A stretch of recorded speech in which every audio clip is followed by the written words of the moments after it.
and is a horse who is likely to be one of those who's going to take them along in the early stages. We have not seen Spirit of Wedza for around about a month and a bit since a second placing at Wolverhampton, which followed up a victory there, Ben, over 6 furlongs on the 20th of Feb. Yeah, and that form at Lingfield, sorry, that's the wrong round there. Sorry, Spirit of Wedza won at Wolverhampton, second last time. Has gone well off a break before. He was sort of busy over the all-weather period. He's come back quite strong in the market. Obviously, this is fairly tricky, but he's obviously been seen to good effect around these tight all-weather tracks over the winter. He's not going to necessarily get an easy lead here with top of the bank, another front runner.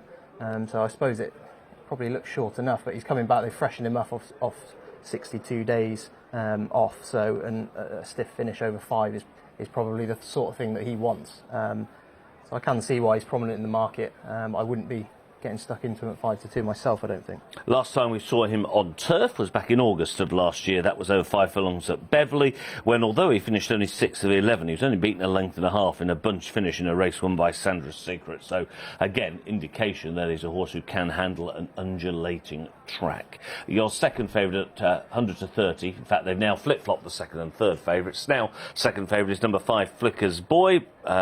Tony Coyle trains. Barry McHugh is aboard this 5-year-old who's won 2 times in 36 starts. A little more worrying, however, he's 2 for 33 over 5 furlongs, and he's 0 for 19 in the last 2 years. Yeah, he was very busy throughout 2016. He started life off a mark of 75 with the BHA handicapper. He's now beyond more than £10, £12 below that. So he's one of those that's fallen an awful long way in the weights. He's got some solid. He had some solid form from marks in the mid to high 70s as a 3-year-old, but it was essentially a pretty disappointing season last year. I mean, the visor goes on. They're probably looking for that to spark him up a little bit, but again, he's fallen a long way in the weights, and there's not many that you can fancy in this race strongly. So a well-handicapped horse could easily pop up like him. Flicker's Boy then, there in the pink. Behind him, in the green colours, but with the red headgear, is number 2, Salvatore Fury. I have to say, those kind of prices, if I was going to have a little dabble in a race like this, he might be the way I'd be looking to go. Graham Lee was in winning action at Goodwood yesterday on the south coast. He's now made the long schlep up to Hamilton today. And Salvatore Fury, if you believe in the horses for courses kind of angle, he's the boy for you. He's now the only previous course winner of the field. He's won here 3 times, twice over course and distance. He's got fitness on his side, and I don't know about you, Ben, but I thought that second at Lingfield, 2 starts back, probably gives him the winning of a race like this. Definitely, yeah. He beat Oriental Relation that day, who's won twice since, and he should be suited by a really strong pace. He's a horse that probably isn't the most resolute. He can find it hard to go by a horse if he comes upside, but the fact that they might go hard with a couple of front runners here, and the fact that he likes the track, and again a strongly run 5 furlongs at this track looks right up his street. He's just £1 higher than when winning over course and distance last August. So I'm with you, to be honest. I think the race could be set up quite nicely for him, and that Lingfield form, there's absolutely nothing wrong with that. He's probably a little bit in and out, but obviously these sprinters sometimes are. So if you wanted to take a chance, I think 4-1's more than fair, isn't it, considering he's going to get the race to suit probably. Totally agree with you, yeah, totally agree. I think that's a very, very square price indeed, and he's now joint second favourite at 4-1. Spirit of Wedza goes to 2s, 4-1 Salvatore Fury and Flicker's Boy, and 6-1 bar those. That brings in at 6-1 Ambitious Icarus and In Surplus. Ambitious Icarus has won 8 of his 98 career starts. Connor Beasley has the ride for Richard Guest. We've got to go back for a win in March at Newcastle on the straight 5 furlongs for his last victory. Yeah, he doesn't win that often, but he did win. He won off a break that day, and obviously coming into this race a fresher horse. He was suited by the good pace that day, so again, he's another one that the 2 front runners are probably going to play into his hands, and you can forget last time because the saddle slipped. So he remains on that mark of 64, and the yard are going quite well. OK then, the last one is about to go forward. That will be Ambitious Icarus. Let's get up to the Hamilton commentary box and join Ian Bartlett. Thanks, Mark. Hi, everybody. Ambitious Icarus is the last one who went well ahead of his rivals to post, at least 5 minutes before the others set off for the start.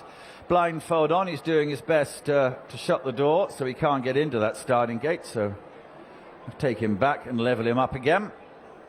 His 5 rivals waiting patiently enough for him at the 5 furlong gate. Here he comes. That's it, lined up.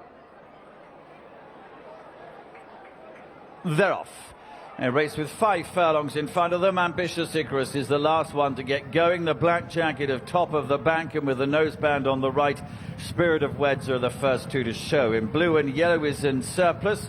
Pink jacket of Flicker's Boy, and between that pair, Ambitious Icarus in the white jacket has passed 1. He's relegated Salvatore Fury in the green colours with Graham Lee to be the back marker. Heading already down towards halfway. And it continues to be Spirit of Wedza, the mauve jacket towards the right, and on the left the black colours of Top of the Bank together. Flicker's Boy in pink, a length and a half behind those in 3rd place, and then In Surplus in blue and yellow ridden along.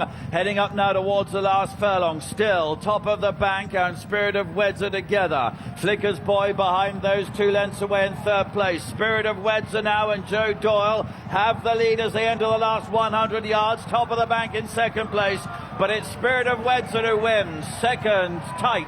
Top of the Bank joined by Flicker's Boy. In Surplus was close behind him in 4th. Well, the pace held together here throughout the whole of the 5 furlongs, and the 2-to-1 favourite Spirit of Wedza has won. A first victory for him over the minimum distance. His previous 2 career successes coming over further. He's won for Julie Camacho and for Joe Doyle. Looks as though Top of the Bank may have just held on for 2nd, but that has gone to a photo.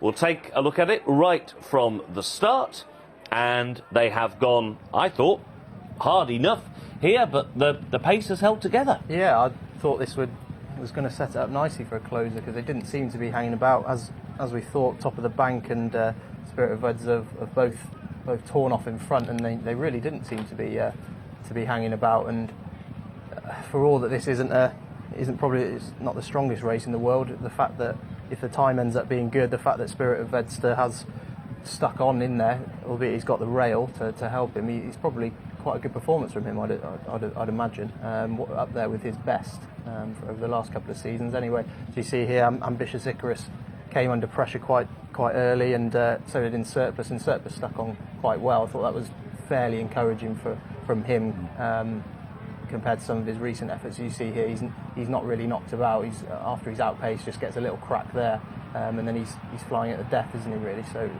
fairly encouraging from him. The winner has returned at 2-to-1 and was clear favourite for Joe Doyle and Julie Camacho. 2nd was Top of the Bank, who was the rank outsider in the field of 6, 2nd at 10.